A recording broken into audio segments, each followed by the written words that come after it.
USS Theodore Roosevelt's commanding officer has been relieved of duty by the Navy after raising alarm bells about a growing number of sailors sick with COVID-19 on his aircraft carrier.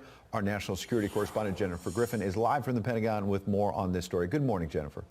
Good morning, Ed. Hours after the acting Navy Secretary fired Captain Brett Crozier, hundreds of crew members gathered on the USS Roosevelt's hangar bay to give him a roaring send-off, chanting his name. 114 sailors have now tested positive for COVID-19 on board the aircraft carrier. It appears the crew is ignoring guidelines to social distance to send a message of protest to top Navy brass for firing their skipper, who sounded alarm bells about the rising number of coronavirus cases on his ship, forced to arrive in Guam a week early.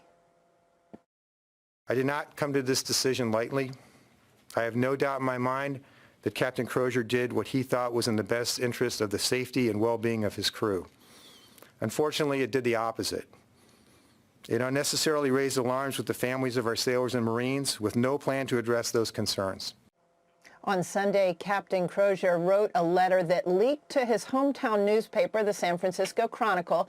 In the letter, Crozier is urging senior Navy leaders to offload most of the 5,000 sailors on board immediately to disinfect the ship, adding the spread of the disease is ongoing and accelerating. Quote, "We are not at war. Sailors do not need to die. If we do not act now, we are failing to properly take care of our most trusted asset, our sailors."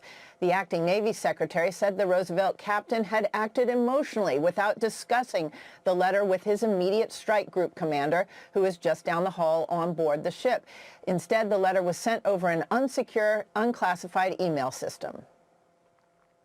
Does this not have a chilling effect on other Navy captains? What he did by doing this and not being careful with who that information went to, but it was copied to 20 or 30 other people, okay? That's just not acceptable. He did not take care, and what that did is it created a panic on a little bit of a panic on the ship.